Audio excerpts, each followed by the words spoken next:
आज हम एक ऐसे विषय पर बात करेंगे जो हमारे जीवन की दिशा और दशा दोनों को प्रभावित करता है।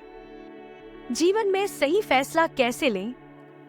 यह प्रश्न अक्सर हमारे मन में उठता है। क्या आप जानते हैं कि हमारे फैसले ही हमारे भविष्य की नींव रखते हैं? एक सही फैसला हमें सफलता की ऊंचाइयों तक पहुंचा सकता है, जबकि एक गलत फैसला हमें असफलता के गर्त में धकेल सकता है। इसलिए आज हम आपके साथ कुछ ऐसे सिद्धांत साझा करेंगे जो आपको सही फैसले लेने में मदद करेंगे, चाहे वह आपके करियर का फैसला हो या फिर आपके व्यक्तिगत विकास का। आइए इसे एक कहानी के माध्यम से समझते हैं कि आधी अधूरी जिंदगी जीकर हमें कोई लाभ नहीं। बहुत समय पहले की बात है। किसी राज्य में एक राजा रहता था। उस राजा के घर एक पुत्र का जन्म हुआ। वह उस राजा का इकलौता पुत्र था और वह अभी बहुत छोटा था। दूसरी तरफ राजा ने उसके पूरे जीवन की रूपरेखा बना दी थी। वह क्या होगा, कैसे बनेगा, क्या करेगा, वह किस तरह से एक प्रभावशाली राजा बनेगा। इस तरह की कई सारी बातें राजा ने पहले से ही सोच रखी थी, लेकिन वह राजा यह भूल चुका था कि हम में से हर एक व्यक्ति अलग रूप, रंग और अलग व्यवहार के साथ जन्म लेते हैं और वही हमारे जीवन की धारा होती है। एक नदी की तरह साफ और स्वच्छ उस धारा को हमने खो दिया है और भीड़ तंत्र अपना लिया है, क्योंकि यह हमें अत्यधिक सुरक्षित लगता है। इस भीड़ में हम अपने आप को सुरक्षित मानते हैं। हमें कुछ नया जानना अच्छा नहीं लगता। हम तो केवल इस भीड़ के साथ चलकर अपने आप को सर्वश्रेष्ठ समझते हैं। उस लड़के में भी प्रतिभा थी। उसे राज्य का राजा नहीं बनना था। उस लड़के का मन तो बहुत नाजुक था। वह जल्द ही करुणा से भर जाता। हिंसा से उसे बहुत दुख होता था। उसे तो चित्र बनाना और नृत्य करना अत्यधिक पसंद था। यही उसकी जीवन धारा थी। यदि वह उस पर चलता तो सफलता को प्राप्त करता। लेकिन उसके पिता को यह सब बिल्कुल पसंद नहीं, जिस कारण वह राजा अपने बच्चे से नाराज रहने लगे। उसने हर वह जतन कर दिया जिससे उसका बच्चा सम्राट बनने के लिए आगे बढ़ सके, उसमें सम्राट के सर्वश्रेष्ठ गुण आ सके। लेकिन उस लड़के को कोई फर्क नहीं पड़ रहा था। ऐसे ही धीरे धीरे समय बीतता गया और समय के साथ साथ अब वह युवराज बड़ा होने लगा था। लेकिन जैसे जैसे युवराज बड़े हो रहे थे, उनके मन में समाज की यह बातें घर करती चली जा रही थी। अब वह बाहर के बारे में सोचने लगे थे, लेकिन अब भी उनका व्यवहार पहले जैसा ही था और यह बात उस राजा को बिल्कुल पसंद नहीं थी। इसी वजह से वह राजा अपने पुत्र को ताने मारता, अपशब्द कहता। वह कभी कभी इतना क्रोधित हो जाता कि अपने पुत्र से कहता, तुम्हारे जैसा पुत्र होने से तो अच्छा था कि मेरा कोई पुत्र ही नहीं होता। क्या तुम जानते हो, जब लोग यह सुनते हैं कि राजा का पुत्र नृत्य करना पसंद करता है, चित्र बनाना पसंद करता है, तो लोग मुझ पर कितना हंसते हैं। मुझ पर क्या बीतती है, क्या तुम जानते हो? वह मेरे बारे में कैसी कैसी बातें करते हैं और यह सब तुम्हारी वजह से है। राजा के पुत्र को अपने पिता की यह बात लग गई। उसके बाद उसने निश्चय किया कि वह अपने पिता की आज्ञा का पालन करेगा। उसके पिता उसे जैसा बनाना चाहते हैं वह वैसा बनकर रहेगा। एक बार जब उसके पिता खुश हो जाएंगे तो वह वापस अपने साधारण जीवन को जीने लगेगा। उस दिन से ही युवराज ने बहुत प्रयास किए, निरंतर अभ्यास किया और आखिरकार वह एक ऐसा योद्धा बन गया जिसे हराना असंभव था। उसने कई ऐसी लड़ाइयां लड़ी जिन्हें जीतना असंभव था, लेकिन वह अपने पराक्रम के दम पर विजयी हुआ और जब भी वह विजयी होकर वापस अपने महल लौटता तो उसे यही लगता कि अब तो उसके पिता उससे अत्यधिक प्रसन्न हो जाएंगे। लेकिन हर बार जब वह विजयी होकर घर लौटता तो उसके पिता उसे केवल एक ही बात कहते, बेटा तुम्हें तो अभी और सीखना है, अभी तुम पूर्ण रूप से एक योद्धा नहीं बने हो। और इसी वजह से वह अपने पिता की नजरों में पूरा बनने के लिए दिन रात मेहनत करता, अपनी पूरी ताकत लगा देता, लेकिन ऐसा समय कभी नहीं आया जिससे राजा को अपने बेटे पर गर्व हो।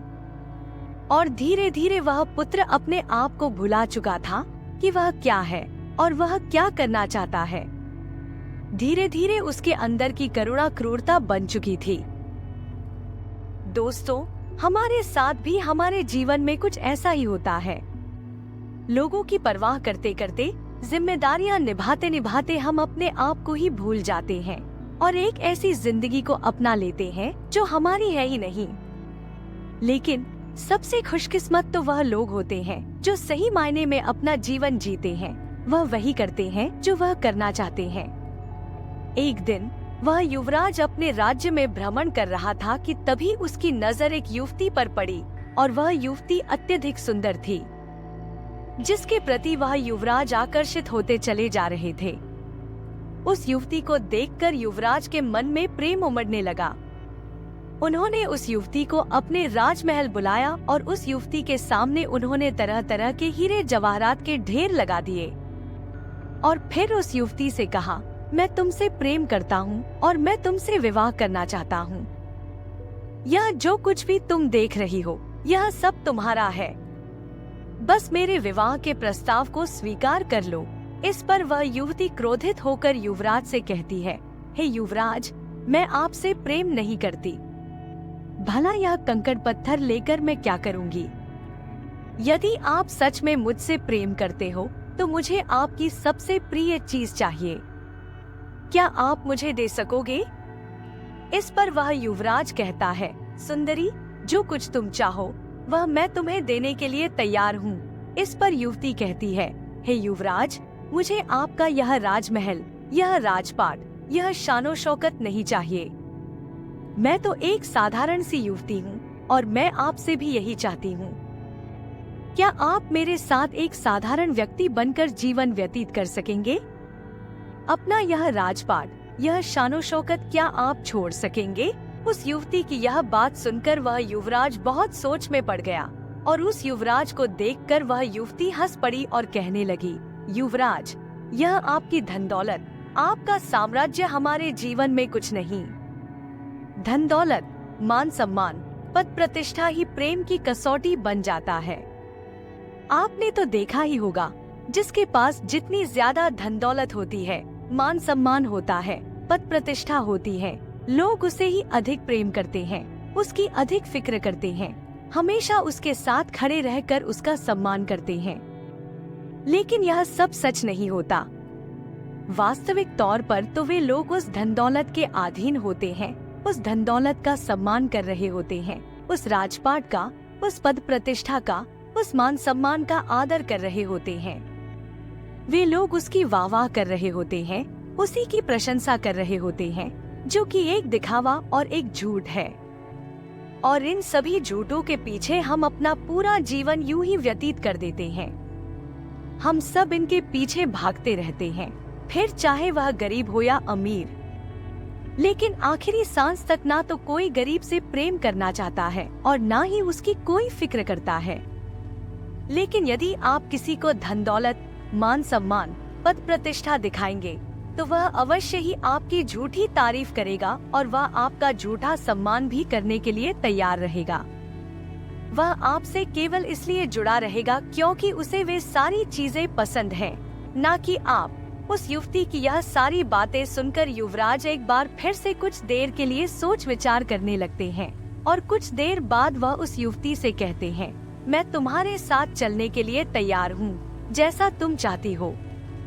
मैं एक साधारण जीवन जीने के लिए तैयार हूँ।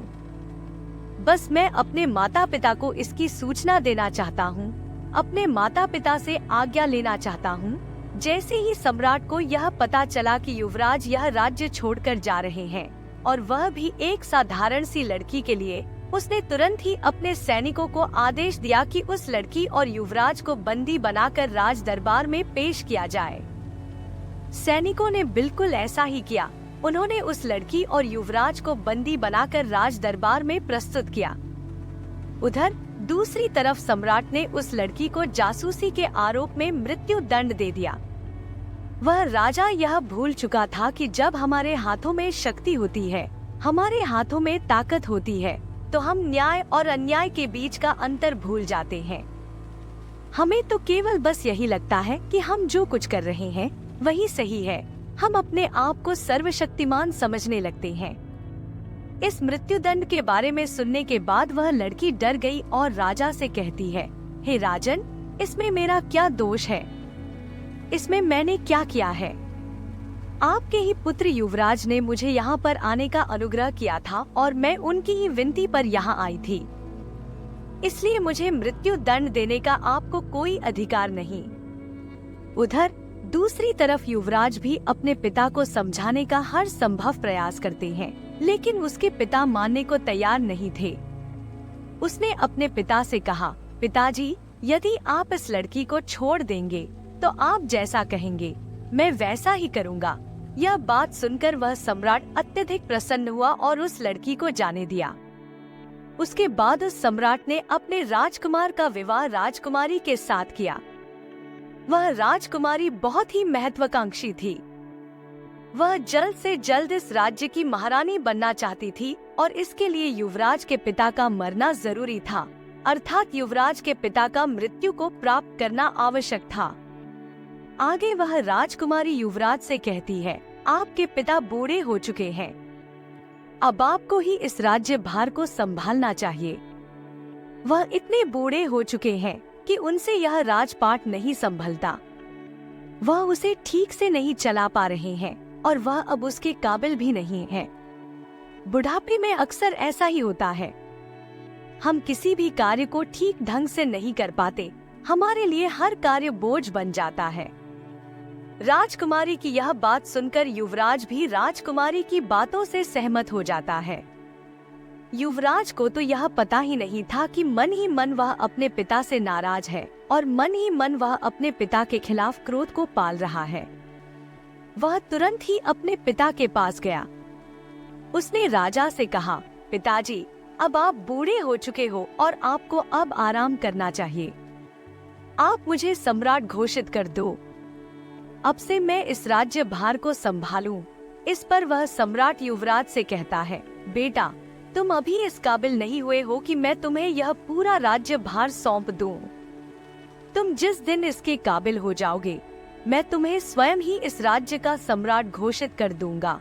ऐसे ही काफी समय बीत चुका था। धीरे धीरे उस राज्य में सब कुछ बदलता जा रहा था। इधर राजकुमार मन ही मन अपने पिता के विरुद्ध षड्यंत्र कर रहा था। उसके मन में जो क्रोध पल रहा था, वह अब एक चिंगारी से आग का रूप ले चुका था। वह मन ही मन अपने पिता का दुश्मन बन चुका था। इधर राजकुमारी ने राजकुमार के पिता को रास्ते से हटाने का एक उपाय बनाया। उस समय पड़ोसी राज्य ने इस राज्य पर आक्रमण किया था और इसी युद्ध के दौरान वह राजकुमारी चाहती थी कि सम्राट मृत्यु को प्राप्त हो जाए। इस युद्ध के दौरान राजकुमारी ने कुछ ऐसा उपाय किया था कि जब सम्राट अकेले पड़ जाए तब पीछे से उस पर वार किया जाए। दूसरे ही दिन पड़ोसी राजा ने आक्रमण कर दिया। राजा बहादुरी से दुश्मनों से लड़ रहा था, लेकिन युद्ध के दौरान ठीक इसका उल्टा हो गया। राजा की जगह पर वह युवराज दुश्मनों के बीच फंस गया था और जब सम्राट ने यह देखा तो वह अपने पुत्र को बचाने के लिए घोड़े पर सवार होकर पुत्र की ओर आगे बढ़े। इस दौरान युवराज ने सोचा कि यही सबसे सही मौका है। मैं अपने पिता पर पीछे से वार कर देता हूँ और पूरा राज्य हथिया लेता हूँ, फिर सारा राज्य मेरा होगा। युवराज यह सोच ही रहा था, तभी पीछे से एक दुश्मन ने युवराज पर वार किया, लेकिन तभी सम्राट ने उस वार को अपनी छाती पर ले लिया। वह तलवार सम्राट के सीने को चीरती हुई आर पार हो गई और सम्राट जमीन पर गिर गया। इसे देखकर युवराज के हाथों से तलवार छूट गई। उसने तुरंत ही अपने पिता को अपने हाथों से घोड़े पर बैठाया और वहां से निकल गया। रास्ते में सम्राट ने अपने बेटे से कहा, बेटा, अब तुम काबिल हो चुके हो और मैं तुम्हें इस राज्य का सम्राट घोषित करता हूँ। जाओ और अपने राज्य को बचा लो। इस राज्य को तुम्हारी जरूरत है। तुम जैसे वीर योद्धा पर मुझे गर्व है। इतना कहकर वह सम्राट वीर गति को प्राप्त हो गया।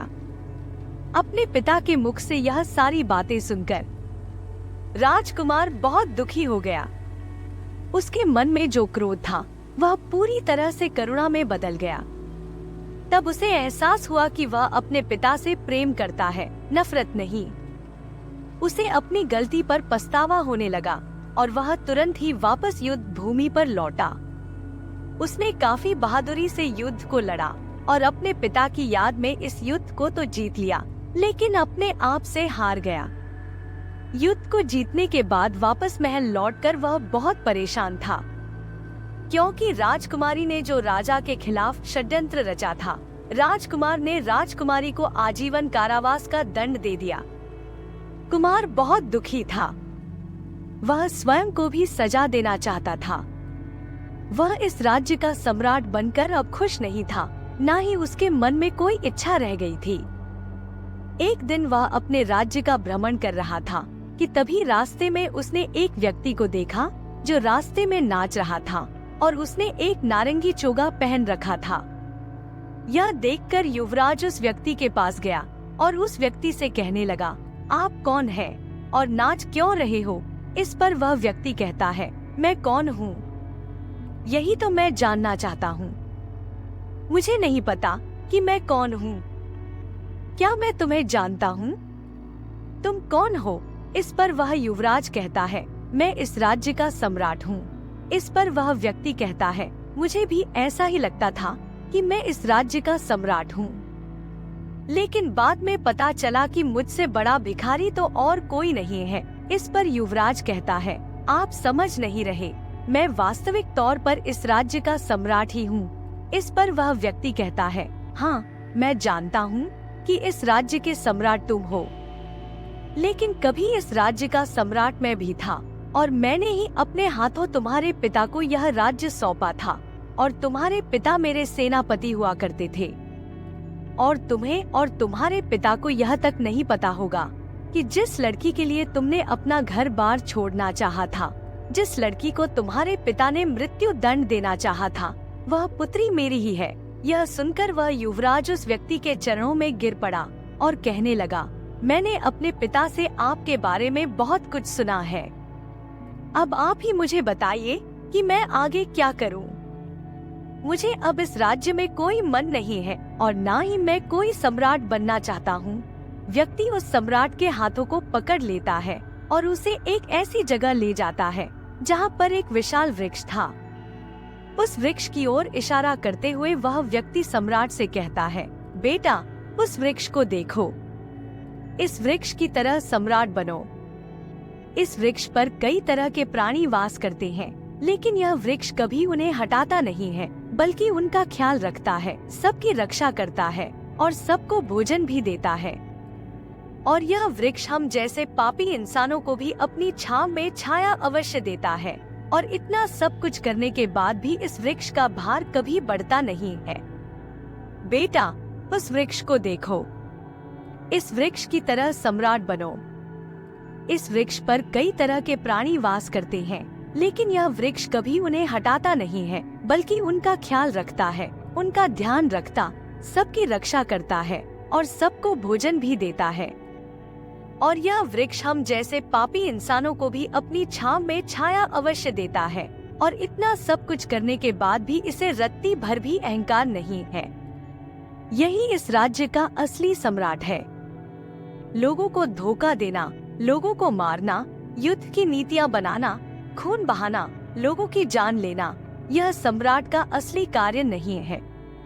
जाओ, वापस लौट जाओ अपने महल में और लोगों की सेवा करो, उनकी रक्षा करो, जैसे यह वृक्ष करता है।